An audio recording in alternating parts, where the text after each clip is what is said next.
കടന്നു വരികയാണ്. ഈ പമ്പയാറിന്റെ ഇരുകരകളിലും ജനലക്ഷങ്ങളാണ് ഈ മത്സരവള്ളംകളി കാണുന്നതിന് വേണ്ടി ആവേശത്തോടുകൂടി ഒത്തുചേർന്നിരിക്കുന്നത്. അപാലവൃദ്ധ ജനങ്ങൾ അങ്ങനെ ഇതാ സ്റ്റാർട്ടിംഗ് പോയിന്റിൽ നിന്ന് സ്റ്റാർട്ട് ചെയ്ത് കഴിഞ്ഞിരിക്കുന്നു. ഒന്നാം ട്രാക്കിൽ നവജ്യോതി, രണ്ടാം ട്രാക്കിൽ അമ്പലക്കടവൻ, മൂന്നാം ട്രാക്കിൽ മണലി. 3 വള്ളങ്ങളും അങ്ങനെ ഒപ്പത്തിനൊപ്പം തുല്യത പകർന്നുകൊണ്ട് കടന്നു വരുമ്പോഴത്തേക്ക് ആണികളുടെ ഞരമ്പുകളിൽ ആവേശത്തിന്റെ തിരിമേറുകയാണ്. അങ്ങനെ വരുന്നു. ഇതിപ്പോൾ മനസ്സിലാക്കാൻ കഴിയുന്നത് ചുണ്ടൻ വള്ളങ്ങളുടെ ലൂസേഴ്സ് ഫൈനൽ ആണെന്ന് തോന്നുന്നു. അതെ, ചുണ്ടൻ വള്ളങ്ങളുടെ ലൂസേഴ്സ് ഫൈനൽ, ചുണ്ടൻ വള്ളങ്ങളുടെ ലൂസേഴ്സ് ഫൈനൽ ആരംഭിച്ചിരിക്കുന്നു. ഒന്നാം ട്രാക്കിൽ നടുഭാഗം, ഒന്നാം വള്ളമില്ല.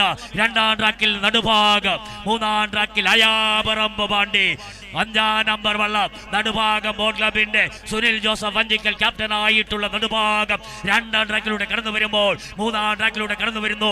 3ാം നമ്പർ വള്ളം അയാപറമ്പ് പാണ്ടി, UBC കൈനഗരി. പൊന്നമട കായലിൽ ഇതിഹാസം രചിച്ച UB. അങ്ങനെ 2 വള്ളങ്ങൾ, ചുണ്ടൻ വള്ളങ്ങളുടെ ലൂസേഴ്സ് ഫൈനൽ വളരെ മനോഹരമായി അത്യന്തം വീറോടുകൂടി കടന്നു വരുന്നു. തുറന്നുള്ള ദൃക്സാക്ഷി വിവരണം നൽകുന്നതിന് വേണ്ടി സന്തോഷ് വെളിയനാടിന് മൈക്ക് കൈമാറുകയാണ്. നന്ദി ജയപ്രകാശ് കിടങ്ങറ. ചുണ്ടൻ വള്ളങ്ങളുടെ ലൂസേഴ്സ് ഫൈനൽ മത്സരമാണ്. അങ്ങ് സ്റ്റാർട്ടിംഗ് പോയിന്റിൽ ആരംഭിച്ച് ഏകദേശം മധ്യഭാഗം പിന്നിട്ടപ്പോഴേക്കും 2 ജലരാജാക്കന്മാർ കടന്നു വരുന്നു. നടുഭാഗവും അയാപറമ്പ് പാണ്ടിയും തമ്മിൽ പൊരിഞ്ഞ പോരാട്ടം നടത്തിക്കൊണ്ട് ഇരുകരകളിലും തിങ്ങി നിറഞ്ഞിരിക്കുന്ന ആയിരക്കണക്കിന് ജലോത്സവ പ്രേമികളെ ആകാംക്ഷത്തിൽ ആറാടിച്ചുകൊണ്ട് 2 ജലരാജാക്കന്മാർ, പേരും പെരുമയുമുള്ള 2 ജലരാജാക്കന്മാർ, പേരും പെരുമയുമുള്ള 2 ക്ലബ്ബുകൾ അവരങ്ങനെ സർവശക്തിയും ആ നയമ്പുകളിൽ ആവാഹിച്ചുകൊണ്ട് കടന്നു വരുന്നു. ഇപ്പോൾ ഇവിടെ നോക്കുമ്പോൾ ഒപ്പത്തിനൊപ്പം ചെറുതന്നെ നടുഭാഗവും അയാപറമ്പ് പാണ്ടിയും ഒപ്പത്തിനൊപ്പം കടന്നു വരുന്നു.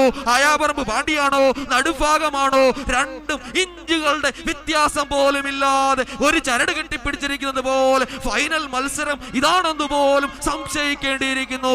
ഒപ്പത്തിനൊപ്പം അതിമനോഹരമായ രീതിയിൽ കടന്നു വരികയാണ്. നടുഭാഗമാണോ അയാപറമ്പ് പാണ്ടിയാണോ? അയാപറമ്പ് പാണ്ടി അല്ല, നടുഭാഗം. ഒപ്പത്തിനൊപ്പം ഇഞ്ചോടിഞ്ച് പൊരിഞ്ഞ പോരാട്ടം. കുട്ടനാടിന്റെ മുഴുവൻ സാംസ്കാരിക ചൈതന്യവും ആ നയമ്പുകളിൽ ആവാഹിച്ചുകൊണ്ട് ആ നയമ്പുകൾ ജലത്തുള്ളികളെ ആകാശത്തേക്ക് കുത്തിയെറിഞ്ഞുകൊണ്ട് ആ പങ്കായങ്ങൾ, അടപങ്കായങ്ങൾ പമ്പരം പോലെ കറക്കിയെറിഞ്ഞുകൊണ്ട് ആയിരക്കണക്കിന് 10,000-കണക്കിന് ജലോത്സവ പ്രേമികളെ ആകാംക്ഷയുടെ മുൾമുനയിൽ നിർത്തിക്കൊണ്ട് കടന്നു വരുന്നു. ശേഷം വിവരണം ജോളിയെതിരെ. Thank you mister Santhosh Veliyanad. ആവേശകരമായ ചുണ്ടൻ വള്ളങ്ങളുടെ ലൂസേഴ്സ് ഫൈനൽ മത്സരം. 1ാം ട്രാക്കിൽ വള്ളമില്ല. 2ാം ട്രാക്കിൽ 5ാം നമ്പർ വള്ളം നടുഭാഗം ബോട്ട് ക്ലബ്ബ് സുനിൽ ജോസഫ് വഞ്ചിക്കൽ ക്യാപ്റ്റനായിട്ട് കടന്നു വരുമ്പോൾ 3ാം ട്രാക്കിൽ 3ാം നമ്പർ വള്ളം അയാപറമ്പ് പാണ്ടി, UBC കൈനഗരി. അതേ, പത്മകുമാർ PR ക്യാപ്റ്റനായിട്ട് കടന്നു വരുമ്പോൾ ചരിത്രത്തിന്റെ ഏടുകളിലേക്ക് ഒന്ന് എത്തി നോക്കാം. നടുഭാഗത്തിന് ചരിത്രമുണ്ട്. 1952 ഇന്ത്യയുടെ പ്രഥമ പ്രധാനമന്ത്രി പണ്ഡിറ്റ് ജവഹർലാൽ നെഹ്റു അതേ തിരുക്കൊച്ചി സന്ദർശിച്ചപ്പോഴാണോ മൺട്രോ തുരുത്തിൽ സജ്ജീകരിച്ച വേളയിൽ 9 ജലരാജാക്കന്മാർ, നടുഭാഗവും നെൽസനും ഗോപാലകൃഷ്ണനും പാർത്ഥസാരഥിയും നെപ്പോളിയനും ഗിയർഗോസും ഉൾപ്പെടെയുള്ള ആ വള്ളങ്ങളിൽ തുഴഞ്ഞു വന്നപ്പോൾ അന്ന് വമ്പന്മാരുടെ കൊമ്പൊടിച്ചവൻ നടുഭാഗമെങ്കിൽ 2019 പ്രഥമ CBL മത്സരത്തിൽ ചാമ്പ്യൻസ് ബോട്ട് ലീഗിൽ പള്ളാത്തുരുത്തി ബോട്ട് ക്ലബ്ബ് വിജയിപ്പിച്ച വള്ളമാണ്. 12 മത്സരങ്ങളിൽ കൊല്ലം മെറൈൻ ഡ്രൈവ് ഒഴിച്ച് ബാക്കി മുഴുവൻ പിടിച്ചെടുത്ത നടുഭാഗം അന്ന് പള്ളാത്തുരുത്തി ബോട്ട് ക്ലബ്ബ് വിജയിച്ചെങ്കിൽ അതേ അതിന്റെ ക്യാപ്റ്റന് 1ാം പങ്കായത്തിൽ സന്തോഷം, ആനാരിയും അതേ തുഴയില് സെബിനും, ലീഡിംഗ് ക്യാപ്റ്റനിൽ ഹരിലാലും ബാലൻ മുട്ടാറും നടക്കുമ്പോൾ ഇതാ അയാപറമ്പ് പാണ്ടി യുണൈറ്റഡ് ബോട്ട് ക്ലബ്ബ് കൈനഗരി 12 തവണ നെഹ്റു ട്രോഫി കൈയടക്കിയിട്ടുള്ള ടീം.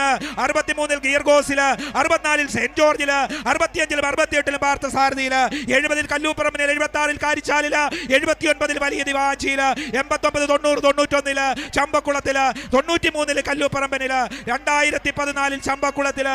അങ്ങനെ ആ PR പത്മകുമാറിന്റെ നേതൃത്വത്തില് കുട്ടനാടിന്റെ ഹൃദയതാളം അതേ അയാപറമ്പ് പാണ്ടിയിൽ വരുന്നു. നടുഭാഗം കരക്കാരുടെ ഛത്രപതി അതേ 2ലൂടെ വരുന്നു. പവർ പാണ്ടി, അയാപറമ്പ് പാണ്ടി അവര് വരുന്നു.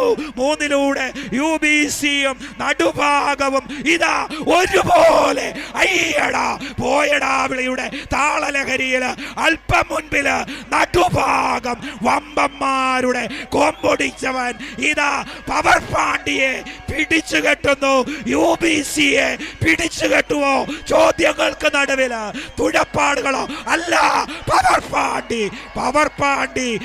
പാണ്ടി അവരുടെ അവസാന മിനിറ്റുകളിൽ UBC ആണെന്ന് തെളിയിക്കുന്നു.